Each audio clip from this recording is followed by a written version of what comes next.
Guys, welcome to my channel. My name is Tito Guys TV Vlog. Ako nga pala si Tito Guys. Ito guys ang aming kasama, si partner ko, si Roger De Vera.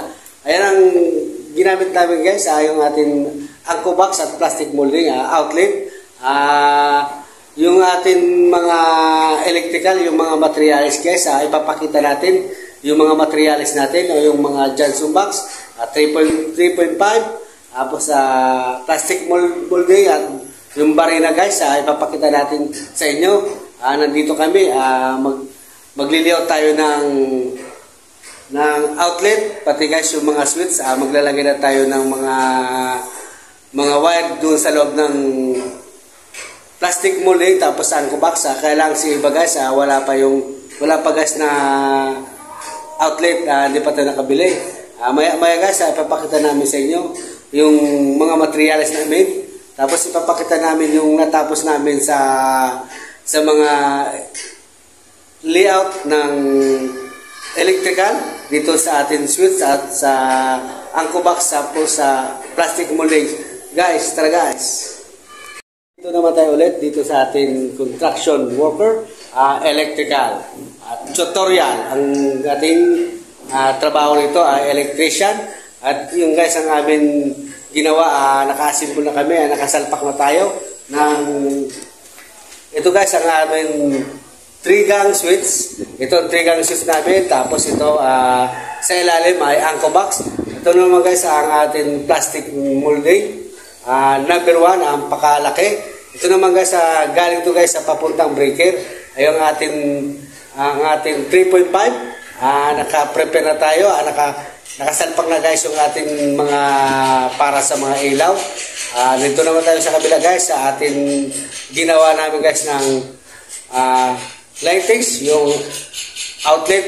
Kaya lang guys, ang Anko box lang, tapos ang plastic molding lang yung nasalpak namin, na-fix namin guys sa semento kasi hindi pa kami guys nakabili ng outlet.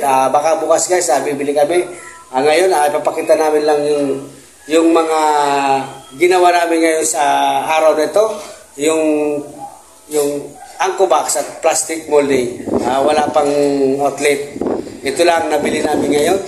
Yung nasalpak namin ang Anko box tapos plastic molding, walang outlet pa. Kasi baka bukas pa kami guys bibili. Ipapakita namin lang sa inyo.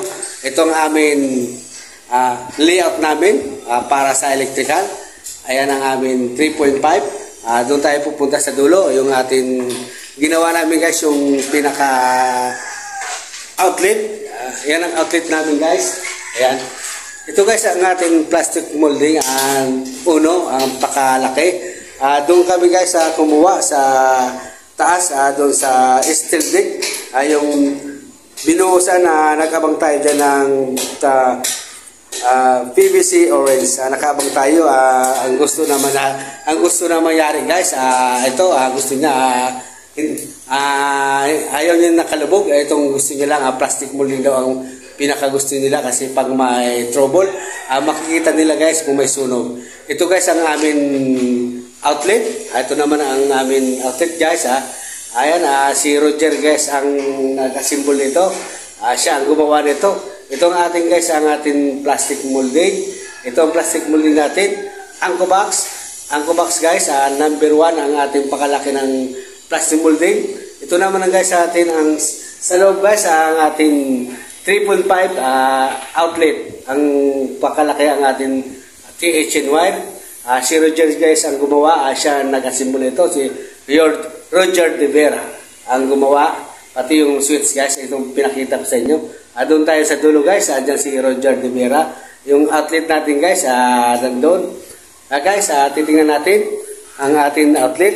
Ayan, si Roger guys ang nag-layout, ang ating kasama. Tinignan natin lang kung paano lumiyout si Roger. Ayan, si Roger De Vera, ayan nag-layout ng ating lightings, yung para sa outlet. Ayan ang outlet natin.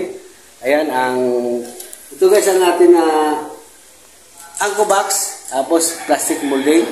Sa ilalim tayo guys, nag-abang pag flooring, nag-abang tayo guys ng PVC orange, 1/2. Tapos pinuto natin lang yung PVC. Tapos nagduktong lang tayo guys dito ang ating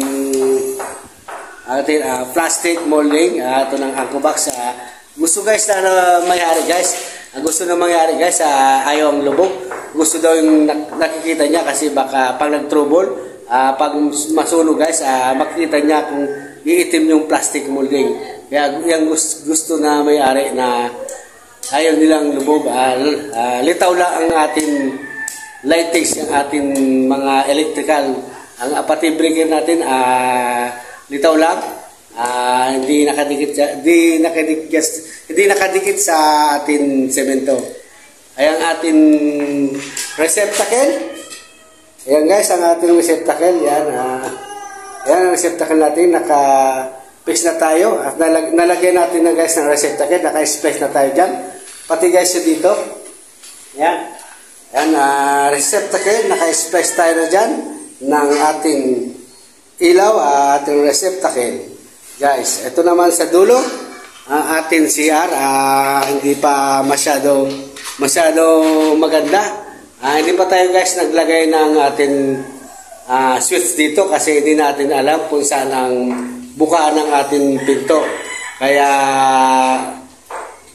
sila na muna ang papuna natin o kaya magtatanong tayo kay Foreman kung saan ba ang pinto, ang buka nito. Doon tayo maglalagay. Kailan guys, nakalagay na tayo ng receptacle. Ayan ang ating wire. Ito guys, ayan, wala pa tayo ditong plastic molding Angko Box. Dito wala pa. Kasi hindi natin alam guys kung saan ang buka ng pinto o pagbuka ng pinto rito.